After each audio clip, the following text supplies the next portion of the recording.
Яагаад хаш 500 сая гэдэг те? Яагаад 5 сая гэдэг? Яагаад гэдэг энэ асуултанд хариулж чадчихж энэ өөрөө жинхэнэ мэдлэг байна. За хаш чулууны тухай сүүлийн үед хүмүүс маш их ярьдаг боллоо. Тэгээ өмнө бас зөв буруу энгийн хүмүүс бол төдийлөн идэхгүй. Тэр хаш чулуу бол эхлээд яаж үүссэн юм бэ? Ямар төрлүүд байдгийг. Тэгэхээр 21-р зуун дэлхийн даяаршил, шинжлэх ухаан, мэдээлэл технологиг нь хөгжсөн үед зөвхөн хүний ярьсан шууд итгэнэ гэдэг бол энэ өөрөөс эхэлж байна. Тэгэхээр та бүхэнд аль болохоор хаш чулууны тухай мэдгийг өгчжээ. Хаш чулуу бол хэзээ үүссэн бэ гэхээр 2 тэрбум орчим жилийн өмнө үүссэн гэж үздэг. Яаж үүссэн бэ гэвэл дэлхийн цөмийн магмын уурын царцсаас бий болж үүссэн гэж үздэг. Уурын царцтас таазан дөл болон наалдах вэ. Машингийн нэр.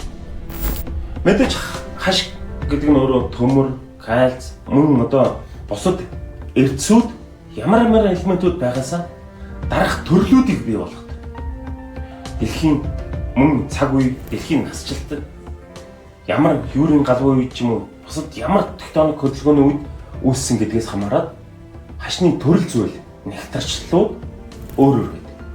Жишээ нь хаш бол 2-оос 7 бүхлийн хооронд хатуулагтай байдаг. За мэдээж хатуулаг өндөр зөвхөн 5-аас 7-гийн хооронд хатуулагтай энэ хаш мөн бусд нь биш гэдэг бол энэ бол маш буруу ойлголт. 2 бүхлийн хатуулагтай маш муу хаш байна. 3 бүхлийн хатуулагтай маш муу хаш байна. Яг гэвэл газрын хөрсөнд гадарга дээр хэдэн зуун сая жил болцсон. Тийм учраас байгалийн нар салхи бороо ус байгалийн нөлөөлөлд орж нөгөө хашинд байдаг туслах чанар гэх мэтийн зүйлс нь хашнаас гарчихсан гэсэн. Байгалийн элэгдэлд орсон гэсэн үг. Энгийн нэр. Тэгэхээр хаш бол үүсэл гардлаас хамаарат хар, ногоон, цагаан, цэнхэр, ягаан, бор, шар гэх мэт өнгүүд байдаг. Дэлхий дээр хамгийн үнэтэй хаш нь цагаан, ногоон хаш. Анзаарвал манай хөвсгөлийн хаш хар бараа.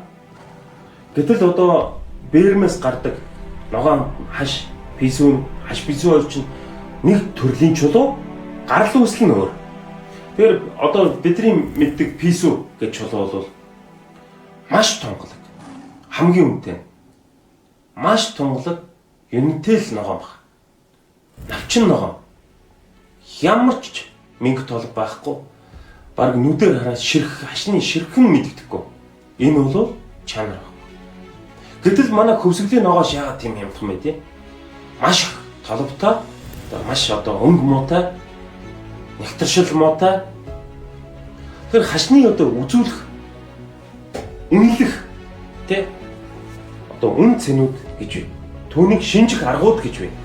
Шинжих арга нь юу гэхээр тослог чанар, өнгө, ширхэг энэ үндсэн 3 үзүүлэлт байна. Тослог чанар гэхээр бол маш тунгалаг, маш гялтганаа, өнгөлгөө сайтай, толгор өнгө сайтай. Ширхэг гэх юм бол хашин дээр хаш өөрөө заавал хүний арьс шиг тийм мөн нарийн анзаарвал цасны ширхэг шиг тийм таласт маягийн хэлбэрүүд байдаг. Гэхдээ гялтганаа биш, таластлаг тийм хэлбэрийн ширхгүүд байдаг. Ширхэг нь аль болохоор том байх тусмаа чанар муутай, өнгөлгөө муутай шиг. Дээд сортой хаш гэхээр ширхэг маш нарийн үндэнд харагдахгүй, энгийн нүдээр харагддаггүй ширхэг. Зөвхөн зориултын мэргэжлийн гэрэл тусгасан тохиолдолд харж байна. Тэгэхээр жишээ нь өнгө гэдэг хэсэг дээр юу явдаг вэ гэхээр жишээ нь туяа.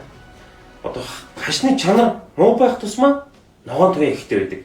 Жишээ нь цагаан хашны тухайд ярьж байгаа шүү. Ногоон туяа нь их байх тусмаа л чанар нь муу. Мөн тухайн өнгөдөр нөсөө байж болохгүй. Тэгээ бор туяа байж болохгүй. Манайхын хашны өнгөн дээр их сэлбэр хийдэг.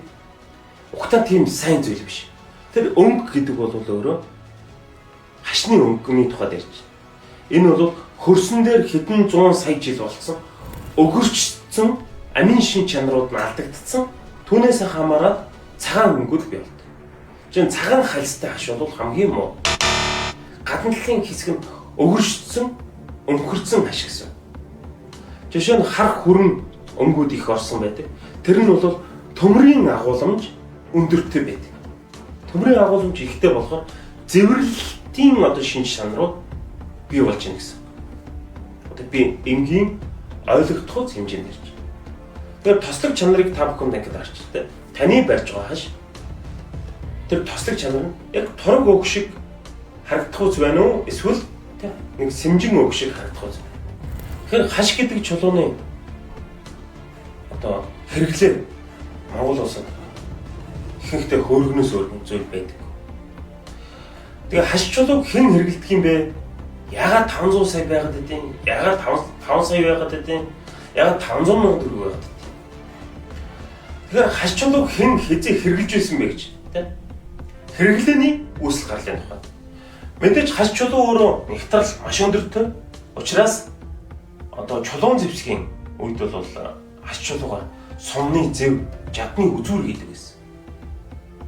Мөн улмаар одоо хүн гүрний үе хүн төрөлхтний дээд өв хэсгүүд бүхий л өмнөх цаг үед зөвхөн язгууртнууд хэрэглэдэг байсан. Энгийн ардын булч бунхнаас олддоггүй зөвхөн язгууртны булчнаас хаш олддог. Энэ нь хүн төрөлхтний бүх цаг үеийн түүхээс хаш бол ихэс дээдсийн хэрэглээ гэдэг нь батлагдсан. Үнийг та зөвшөөрсөн тэ зөвшөөрөөгүй үл хамааран энэ өөрөө үнэн зүйл. Одоо ч тийм байна. Энгийн ард бол 500 сая төгрөгийн хашийг авч чадахгүй шүү дээ. Энэ бол энгийн логиктэй зүйл. Хашийг хэн авдаг вэ гэхээр тухайн нийгмийн тийм үү 500 жил, 1000 жилийн өмнөх, 2000 жилийн өмнөх магадгүй өнөө цагийн өөрийнхөө проблем, өөрийнхөө асуудлыг шийдсэн хүмүүс л авдаг. Товчхондоо нийгмийг чиглүүлэгчтэй сэхэднүүд хаш чулуу эдэлж хэрэглэдэг нь гарцаагүй үнэн. Физик шин чанарын хувьд энергийн агуулмж өндөртэй. Тухайн орчны сөрөг муу энергийг дандаа устгаж яадаг энэ чулуу. Тэгэхээр нийгмийн сэхэднүүд үргэлж муу дайралтанд хүртэж идэг. Дандаа. Тухайн хүн өөрөөсөө бусад хүмүүсээс орчны сөрөг муу энергиэс өөрийгөө хамгаалахын тулд хаш тойл, хаш зөөсгөл, хаш бугуйч, хаш ирэх гэх мэт зүйлсийг хэрэгжилж ирсэн байдаг. Өнөөдөр ч яг л энэ үргэлжлэж явж байгаа. Хаш эдлэл. Монголд хамгийн тохиромжтой нь бол хөөрөг хаш ирэх л байна. Тухайн хүний авраг гэрлэн бүрхүүлийг хамгаалахад зориулагдсан. Мэдээж энэ түүхийдээ өндөр үнэтэй учраас зовж олсон эд баялгаа ирээдүйн хэзээ нэг өдөр эдийн засгийн үрээшигтэй хоёр дахь зах зээл дээр арилжаа хийхэд энэ өөрөө үн цэнэ алдахгүй байх ёстой. Энэ бол өмнөд тэдлийн томьёо. Өмнөд тэдлийн томьёо бол маш энгийн. Таны худалдаж авсан үн анхдагч үн хоёр дахь зах зээл дээр эхний үн худалдаж авсан үнээ алддаггүй байхыг хэлнэ. Та энийг 100 сая төгрөгөөр авчаад танд магадгүй дараа жил мөнгө хэрэг болоход энийг буцаага 100 саяар зархад асуудалгүй үнэ барьдаг байх хэвээр. Тэгээ ийм хаш чулууг яаж таних вэ гэхээр дээрх мэдлэг хэрэг. Шинжих арга. Тослог чанар нөгөө өнгө. Тэгээ өнгөнд юу хамаарах юм? Өнгө ширхэг. Тэгээ дээрэс нь handmade буюу хийц. Энэ дөрвөн үзүүлэлтээр шинжин. Ширхэг дотор биш үү? Хаш чулууд хизээж ман чулуун дээр байдаг шиг параллел шулуун зураас байдаггүй. Хаш нүдэнд харагдах мөн нүдэнд харагдахгүй үл хамааран хаш заавал таластлаг хэлбэрийн ширхэг заавал байдаг. Мэдээж энгийнүүдээр харагдахгүй байх тусмаа тэр маш сайн чанарыг хашгирсан. Зориултын гэрлээр тусгаад тэр ширхэг харагдахгүй л хаш биш.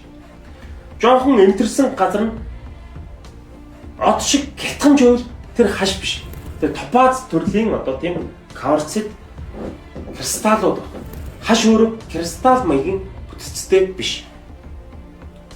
Од хэд хэлбэрийн гялтгамнууд байдаггүй. Тэгэхээр хашийг шинжинэ гэдэг нь өөрөө маш өргөн цар хүрээний мэдлэг. Мэдээж нэг хаш авахын тулд бүрэн мэддэг байхын тулд заавал хашийг зүсч үзэх. Түүгээр бүтээгдэхүүн хийх хэрэгтэй. Хүн болгон ингэж чадахгүй. Дүгнэлт хязгаарч танд худлаалахгүй их усүртэй уух эзэн боцгоёлтой газраас харчулаад авахыг зөвлөж байна.